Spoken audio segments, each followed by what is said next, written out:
Hello everyone, I'm Kalpana Singh and today we are going to discuss about the traditional art forms of India. Traditional art form of India I mean to say कि हम लोग आज folk art से related कुछ बात करने जा रहे हैं। आपने फोक आर्ट तो बहुत देखा होगा, इवन आपके घर में भी देखा होगा। जब पूजा पाठ या आपके कोई फेस्टिवल आता है तो हमेशा हमारी जो मदर होती हैं या ग्रैंड मदर होती हैं वो कुछ ना कुछ क्रिएटिविटी करती हैं घर के बाहर, जैसे रंगोली बनाना, चौक कूदना।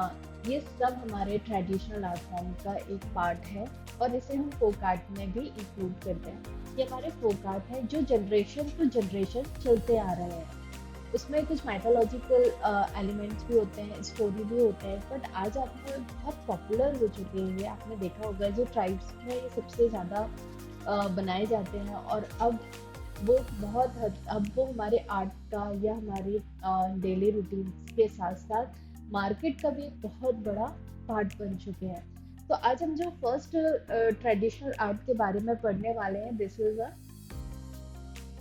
मधुबनी पेंटिंग्स। आपने बहुत सुना होगा मधुबनी आर्ट के बारे में। Madhubani art is one of the most popular traditional art forms found in India.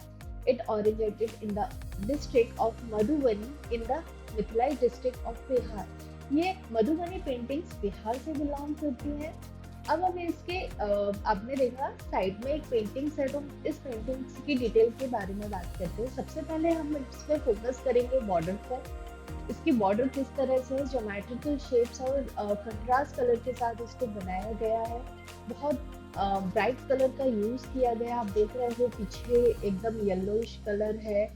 जो इसका जो दूसरा पार्ट आप देख रहे हैं, जो लोकल ट्रीज होते हैं उनको ड्रॉ किया गया है. कुछ एनिमल्स और बर्ड्स को ड्रॉ किया गया है. राधा कृष्ण को भी ड्रॉ किया गया है ब्लू कलर, और से उनको राधा कृष्ण भगवान जी को रिप्रेजेंट किया गया है येलो कलर. और देख रहे हो आप कलर कॉम्बिनेशन का बैलेंस देख रहे हो. येलो कलर अगर बैकग्राउंड में है तो किस तरह से उन्होंने हर जगह उसको बहुत खूबसूरत तरह से रिप्रेजेंट किया है.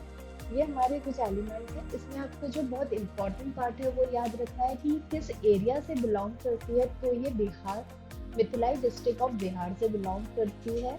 ठीक है, मधुबनी आर्ट. और इसमें क्या क्या चीज़ें एलिमेंट्स यूज किए गए हैं, मैं इससे रिलेटेड आपको लोकल पेंट्स हैं, लोकल कलर्स बोल सकते हैं. Cow dung to treat the paper. उसमें पेपर के लिए जो यूज किया जाता है वो काउ डंग है. एंड बैम्बू स्टिक और that the serves as a brushes. उसको जो स्टिक्स होती है उनको एज अ ब्रश की तरह यूज किया गया है. तो इसकी कुछ जो विशेषताएं बोलेंगे वो इस टाइप से है. अब हम लोग सेकंड नंबर की पेंटिंग पर आते हैं, पट्टचित्र. पट्टचित्र और Pattachitra, another traditional art from India. In a common terms, from a contemporary cloth-based scroll paintings based in the East India state of Odisha and West Bengal. तो ये कहाँ से बिलोंग करता है? ये बिलोंग करता है हमारा ईस्ट इंडिया, ओके, स्टेट से और उड़ीसा से और वेस्ट बंगाल. आपको ये एरिया में इनको देखने मिलेगा. अब इसके जो बहुत, अगर हम फेमस कुछ चीज बात करें तो these paintings are based on the Hindu mythological, specially via Jagannath and a Vishnu. मतलब जगन्नाथ और विष्णु से रिलेटेड ये बहुत ज्यादा आपको इसमें कंटेंट देखने को मिलेगा. Krishna is always painted in a blue.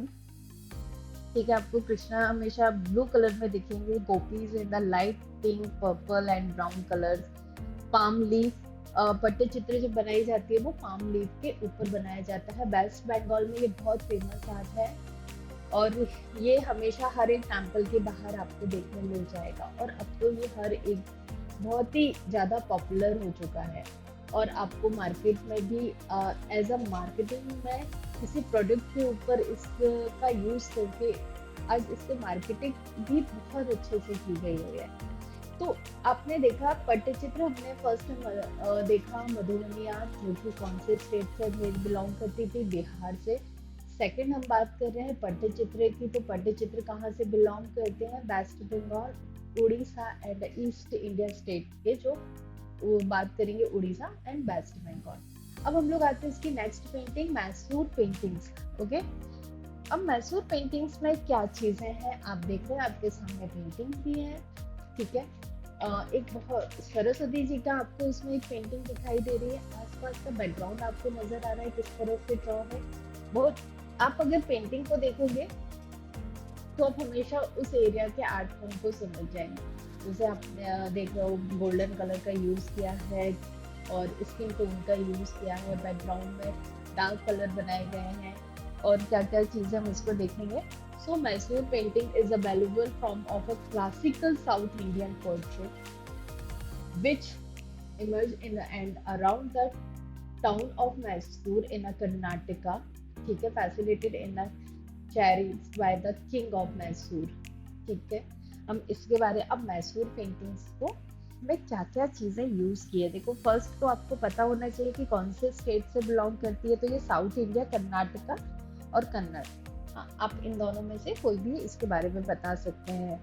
और इसमें अगर नेक्स्ट जो चीज है, in the ancient painter in Mysore prepared their own material. The color were from a natural sources and aware of vegetables or mineral substance such as a leaf, stone and plant. Okay, तो वो इस तरह से अपने जो खुद के material ready करते हैं, जो आर्टिस्ट हैं वो उन्हीं को का यूज करते हैं कौन से मैसूर पेंटिंग्स बनाने में या फोक आर्ट बनाने में। ये कहाँ कहाँ बनाई जाती है, जैसे कि prepare the ground, prepare of would, cloth और वॉल। ग्राउंड वेयर वेरिएशनली यूज्ड, मतलब हर बहुत टाइप से इसको कहीं पर भी ड्रॉ किया जाता है। आप जैसे आपने बताया था, जैसे अपनी रंगोली हो गई है, इसी टाइप से मैसूर पेंटिंग्स है जो अलग अलग तरह से उसको अलग अलग जगह पर यूज करके बनाया जाता है। अब हम नेक्स्ट पेंटिंग की बात करते हैं। Tanjore painting is also belong to south, okay, Tanjore.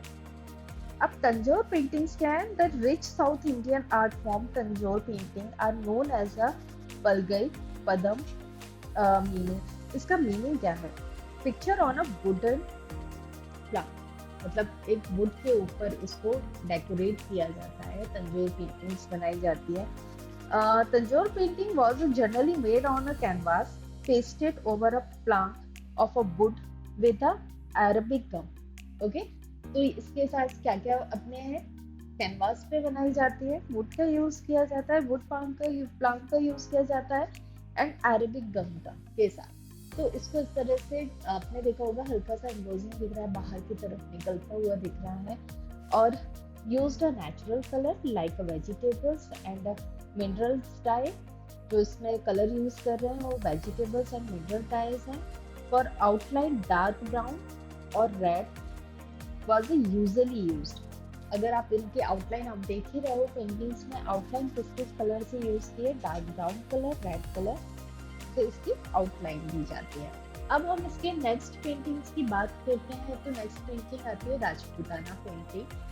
So Rajputana painting, also known as the Rajasthan painting, is a traditional art form of Indian come into extent and developed in the imperial court of Rajputana in the northern India, notable in the 17th and 18th century. अगर हम Rajputana paintings की बात करें तो ये कब हो रही थी, देखो ये Hindu courts during the Mughal era, मतलब मुगल एरा के टाइम पर इस पेंटिंग का डेवलपमेंट हुआ है। कौन से टाइम पे, 16th and early 17th century के टाइम। अब इसके अंडर में बहुत बड़ा पार्ट आता है अगर हम राजस्थान, बहुत छोटा सा एरिया नहीं है राजस्थान, मतलब कल्चरल के लिए बहुत रिच माना जाता है। तो राजपूताना जो पेंटिंग्स हैं वो नाथद्वारा स्टाइल थोड़ा सा अलग है। उदयपुर स्टाइल की बात करें तो नाथद्वारा से थोड़ा सा डिफरेंट है, किशनगढ़ स्टाइल थोड़ा और अलग डिफरेंट है, मतलब इनमें वेरिएशंस है राजपूताना पेंटिंग्स में। अगर बीकानेर, नागर और किशनगढ़ पेंटिंग्स, ये सब अलग अलग फॉर्म है और इसमें बहुत सारी दिखेगा आपको एक जैसा मिनिएचर पेंटिंग में ही, बट वेरिएशंस बहुत हैं। तो जब राजपूताना पेंटिंग्स के बारे में हम बात करते हैं तो आपको उनका टाइम पता होना चाहिए। एरिया राजस्थान है और पहाड़ी भी बोल सकते हैं, पहाड़ी एरिया में भी इनके आपको देखने मिलेंगे, ऐसे सेम कंटेंट मिलेगा आपको। तो ये हमारा राजपूताना पार्ट का फोक आर्ट है और अलग अलग एरियाज में अलग अलग फोक आर्ट बनाए जाते थे, लेकिन वो इसी राजपूत पेंटिंग्स के अंडर में आते हैं। तो आज का जो हमारा टॉपिक था वो चार पेंटिंग्स, चार फोक आर्ट को कवर किया है। कौन कौन से थे? पहला हमारा था मिथिलाई, दूसरा पट्टचित्रा, थर्ड मैसूर, तंजौर एंड राजस्थान। हमने इतने इनको कवर कर लिया है। अब ये हमारा पार्ट वन था। पार्ट बी में हम आगे के भी पेंटिंग्स को डिस्कस करेंगे। जब तक आप इससे रिलेटेड और अच्छे अच्छे पेंटिंग्स को सर्च करिए, देखिए और कितने वेरिएशंस हैं और क्या आप और नोट कर सकते हैं अपनी डिटेल्स के लिए, और इन पेंटिंग्स को एंजॉय करिए। आप जितने डीप में जाएंगे आपको उतना ही इंटरेस्ट आता जाएगा, उतने ही आपको बहुत सारी चीजें मिलेंगी। ओके, तब तक के लिए बाय बाय।